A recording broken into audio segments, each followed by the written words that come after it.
and welcome back to SuperCoach Edge, and we are coming out of round 4, heading into round 5, of course, and it has been a little bit of a hard, tough round for a majority of people, I think, and I was very, very lucky enough to finish around par, which I will flick across to my score and rank as we speak. And as you can see, I ended up scoring a 842 in the end, and I thought it was quite short of what expectations should have been and were, but comparing it to other scores across the leagues that I'm in, it was quite par for the course, I think. So as you can see there, ended up sliding in rank only by 6 spots, thankfully, to now sit 228th overall. Could have been much worse, but again, it was a case of sliding doors moments. I was very, very close to trading in Brendan Doggett instead of Scott from the Strikers. I went for Scott because I thought he had better job security, ironically enough, and ended up losing his spot for the second game. Scored a 0 first up, and part of the reason I got him as well was for as a cash cow, and that just didn't eventuate, unfortunately, whereas Doggett, if I went for him, ended up scoring 170 plus or something ridiculous and went up a fair chunk of coin. So again, I speak about it every week. It's those sliding doors moments that really come back to bite you in the ass, but you can only do so much, and it is a lot of guesswork, unfortunately, but it is what it is, so don't be too down about it. There's always next week, and there's always next round, and that is where we're at the moment. So let us jump into our team. We'll keep this quite snappy because the round 5 is about to kick off as I record this in about 20 minutes, but I must note as well that the first game between the Sixers and the Heat has been delayed. So in effect, the bat flip has been delayed as well, which is quite annoying, more so because of the fact that I'm kind of, it's a game that's forecast for some pretty shitty weather, and I need to know kind of who's batting first, because at the moment, as you can see in my team, I own both Dwarshuis and Philippi, as well as Edwards as well, forgot to mention him. So 3 Sixers players and only the 1 Heat player in McSweeney, but I think, I'd like to know who's batting first. Fingers crossed it is the Sixers, because Philippi will, of course, get a bat first up. Whereas with the Sixers, if they bowl first, I would need to rely upon sort of uninterrupted play with Dwarshuis bowling, and hopefully Jack Edwards can get some overs over as well. But we'll just have to wait and see how things pan out there. It's, again, we're at the whim of the weather gods as well as the SuperCoach gods, so we'll see what happens there. But we'll quickly run through our team and our performances individually across the board for round 4. And Philippi, he ended up scoring a 36, which is par for the course for him. Looked pretty good with the gloves, not so much with the bat. He's kind of, I think, working into form, which is a good thing. So I'm happy to stick with him. And in terms of trades, I'll get into those in a moment. But I'd like to keep him because his break even is at a 2. So chances are he will go up in cash. And, kind of cash is king in SuperCoach when it comes to BBL, because of the fact that we've only got 9 rounds. And we need to make the most of it whilst we can. But not too bad there from old Flip. Moving into the batsman, of course, Doran is my non-playing player on the bench there in the wicketkeeper position. But moving across to the bats, and Jamie Overton ended up being my captain, scored a 71, which was much better than the 6 I think he ended up with the first game. So it could have been much, much worse. But as it turned out, leading into that game, I noticed his score dropped out of my team because he had the lowest score of any player up until then. And if that happened, I wouldn't have got a captain score. The VC doesn't kick in. So I spoke about it in the preseason. You'd be very, very unlucky if that happened. But thankfully, good old Overton rolled the arm over and got a few wickets as well. So happy enough with that. Maxi ended up scoring a 40, and all in the field, mind you. Didn't bowl and didn't end up batting. He was in, I think, in the batting order at 6, which I think is just ridiculous for a player of his caliber. He should be playing higher up the order, especially considering he's very sort of bash and crash, ride or die type batsman. But 4 catches in the field, and one of those was an absolutely spectacular one. If you haven't seen it already, which I'm sure you have because it's been plastered across social media, he ended up virtually catching a 6 behind the rope whilst in the air and almost alley-ooping like basketball style whilst in the air, throwing the ball back into play and then catching it back, infield in play. So incredible work there by Maxi, but he's dropped a fair chunk of coin, out of form as the Stars have been, but not bowling as much, which is a bit concerning, and hopefully they can pick up and old Steinberg can give him some overs. Jack Edwards returned from his injury absence, scored a 37, which isn't too bad there. Dropped in price a little bit, but is someone that I think we want to hold on to because of his DPP all-rounder capabilities. Ashton Turner, rolled the dice on him on field and ended up rewarding me with a 63, and he just keeps going up in price. One of the best cash cows I've had for the season. Break even still of 16, so fingers crossed he can continue that cash rise, but went up 17.9k in the end and 59.9k overall, so very, very handy. Stoinberg, Marcus Stoinis, he ended up scoring a 96, so he was not out with the bat and was the highest scorer for the Stars and working into some nice form, which is good to see. Gone up 37.1k overall and 6.6 on the round just gone. On the bench, McSweeney only scored the 9. I had originally tried to trade him under the proviso that Matt Short was going to be available, and he wasn't, of course, with that broken toe. Matt Short, so ended up holding McSweeney, which probably wasn't the best thing in hindsight, but he's that kind of player that has a really nice high ceiling when he can, bat out a nice innings. So, we held on to him, and he might make way this round potentially, just given his price point. Liam Scott, spoke about him, a disappointment there, 52.3. We don't really need a non-playing player because we've already got Doran, Wildermuth, and Salzman. So, it's not ideal. Anyway, let's move on to the bowlers. And Sutho ended up trading him in, scored a 66. He was my vice captain first up, scored 5 points short of Overton, who was my captain, so ended up making up some extra 5 points there. But I was expecting a little bit better of a return from Sutho, but it is what it is. Ended up being my, fourth highest scorer, I think, in my team overall. So, could have been worse. Tom Rogers was my very, very nice trade in, and spoke of him last week in the previous video in terms of him being a very nice trade target, and hopefully you jumped on him. 130, ended up having a couple wickets across both games, maybe 3, 4 in total. And looked really good. So is turned into now another sort of nice cash cow to an extent, but someone who's in some really nice form.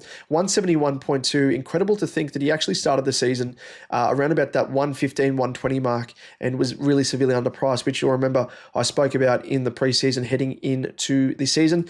Cooper Connolly ended up scoring a 60. Hopefully he can continue that and score some nice runs with the bat. Fergus O'Neill was a major disappointment. Held onto him through the bye round and returned only 16 points. Didn't actually bowl any more than 1 over in the second game for the Renegades, so it was very disappointing and probably will be on the chopping block now for me. Ended up losing 12.5k as well to boot, which isn't ideal. But Henry Thornton, 153, he was an incredible performer of round 4. Now goes into round 5 with a break even of negative 24. So will be a very nice cash cow. Gone up 25.1k in total already as well.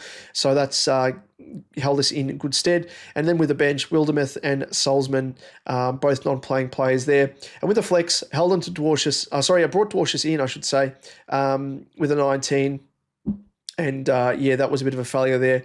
I don't know what was up with that because he's probably one of the more reliable bowlers in the competition. So I don't really know if they're playing him safe in terms of the opposition, just blocking him the entire time and not playing any silly shots and allowing him to get some easy wickets. But I'm not too sure what happened there. But let's keep this snappy. Let's move on to our trade, floating in terms of the trades of what we've got in mind. So I think if we look at it in terms of guys who want to trade out, and guys that are coming up for the double, we have to remember as well that the Thunder have a double coming up in round 6. So we have this round to use as well as next round heading into the round to use trades to bring in and bolster our team with some extra Thunder players. I'm not too bullish on the Thunder players. Traditionally, they have burnt me in the past on their double, considering they just haven't been performing on that well as a team. So I'm not going to be overloading on them this time around. I'm probably thinking around about 4 to 5 Thunder players in total. So with that in mind, and with these 3 trades heading into round 5, I think I'm going to use 2 of these trades on Thunder players and another trade on another player who is kind of in preparation for his upcoming double because he plays for the Hurricanes. So let's get into those players. And the first and foremost, probably should say, those guys that I'm looking to trade out will be Fergus O'Neill because he hasn't been named in the Renegades squad, so he's definitely out. Outside of him, I think McSweeney as well. As I said, this game first up for round 5 could be a washout, or at least will be rain affected because, as I said, the bat flip has been delayed. So keep that in mind. McSweeney, yeah, he makes way. It's just unfortunate because I ended up losing a little bit of coin with him. Had I actually traded him out, I would have saved 16.2k, but anyway, that's by the by. So both of those guys out, O'Neill and McSweeney. And this is kind of where it's a little bit dicey. We need to sort of guesstimate as to who is the more reliable, not only this round, but going forward. Now, Jack Edwards is someone that I think is expendable, but doesn't have the price point of, the player required that I need to chop in order to afford the players I want to bring in for this round. So first and foremost, let's in order to try and help us work out, do we get rid of Dwarcius? Do we get rid of Philippi? Just with that rain-affected game in mind, we need to bring into our team the guys that we're targeting. So I think first and foremost, let's have a look at the Thunder players. And this will help narrow it down in terms of who we're looking to bring in. I think Sam Billings is definitely one player I want to bring in. Super low break even, negative 26, went up 20.2k on the round just gone, and 39.7k in total. So I think he is a definite. So he comes into my team. Chris Green is someone that I'm looking at, but has a higher break even of 43. Probably can hold off on him for now. Daniel Sams actually hasn't been batting all that much. He's been pushed down the order, much like Maxi, but he's been getting a bulk of his points with the ball and not really much with the bat. So I think he's someone that we can probably hold off on. Good old Samsy has a break-even of 63. Wes Agar is 100% in my team now.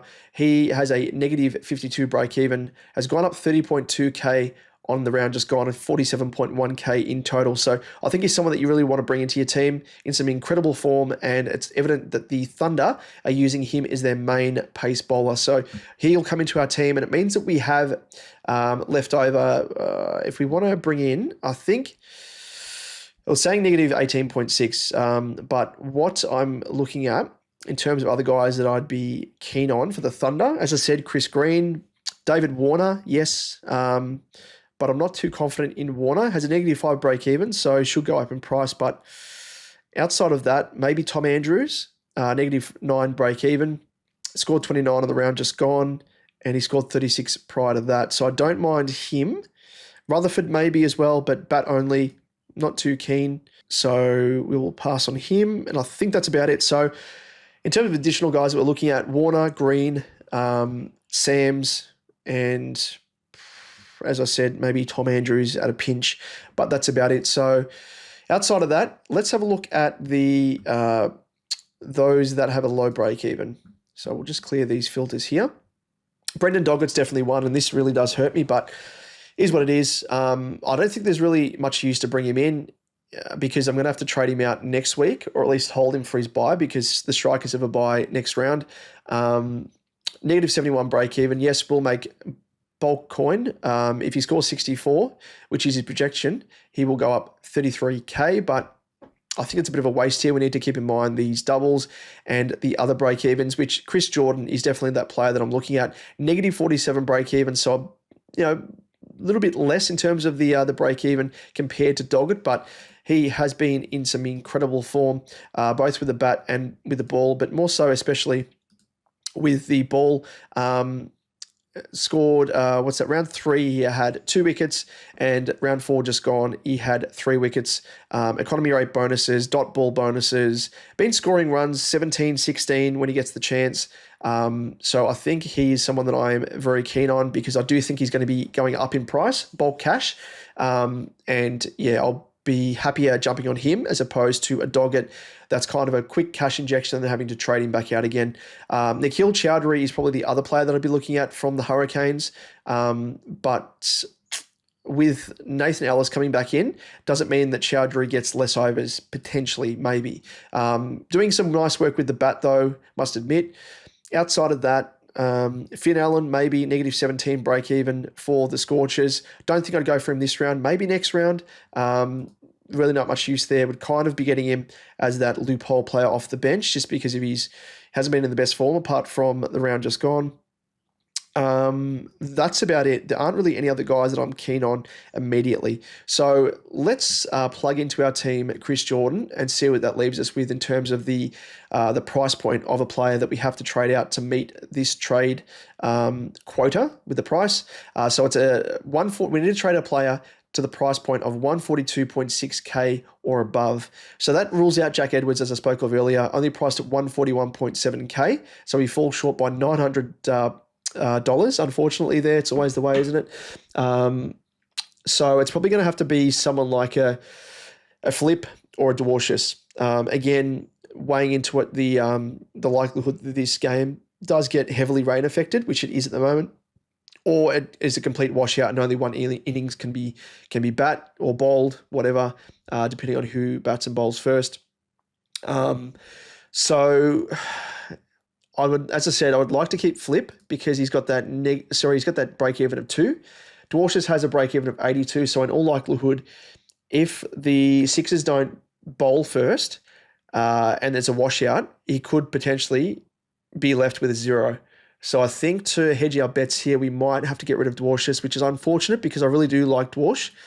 And he's at that high price point, 178.6K compared to Flip, only slightly, but you got to play the numbers games here. So Jordan comes into the team, and I think that's what we're going to be left with. O'Neill, McSweeney, Dwarcius out, Agar of Wes Agar variety from the Thunder, Billings and Jordan into the side. That leaves us with 36K in the bank as well. So we'll complete those trades, and what we will be doing is doing a little bit of a loopski here, just in terms of the this game coming up at Coffs Harbour. So got to hate the weather, really. It just it ruins things in terms of your plans, but it is what it is. So what we're going to do here is put Flip on the bench with the emergency, of course. And what we can do is if the Sixers bowl first, Flip could, still get, given he has the gloves, get score through catches behind the wicket. But otherwise, if, the Sixers bowl first, Flip's not going to get a bat. If it's rained out and he doesn't take the crease, then it's going to minimise his scoring output. We could easily put Billings on field for Doran and go about things that way. We don't know if Scott's going to actually play for the strikers, so that's really an annoyance here, but is what it is. What we will do though is we're going to put both of these guys here.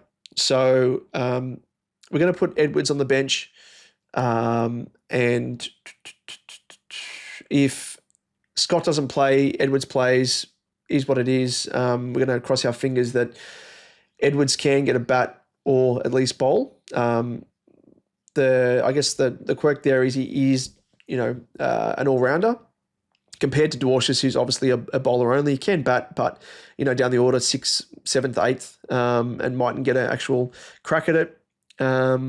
Outside of that, that's pretty much it. We could always move, if Flip actually scores anything decent, we can move Doran on field there as that loop player and put Billings on field instead of Scott if Edwards doesn't do any good. Outside of that, if Edwards actually scores all right as my bench loop emergency, I can bench someone like a Turner or the like. But I think that's kind of where we're sitting at the moment. And yeah, it's annoying with the weather, but we have to move with the weather motions, as they say.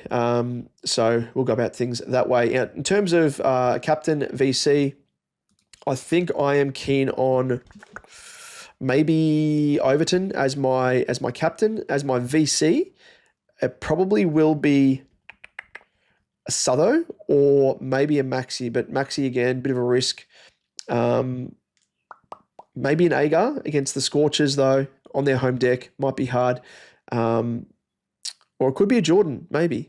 Who knows? But that's it, ladies and gents. Let's keep things short there. A tick under 20 minutes or thereabouts. The game is about to kick off in 3 minutes and 25 seconds as I'm recording this. So give me time to rejig my team proper.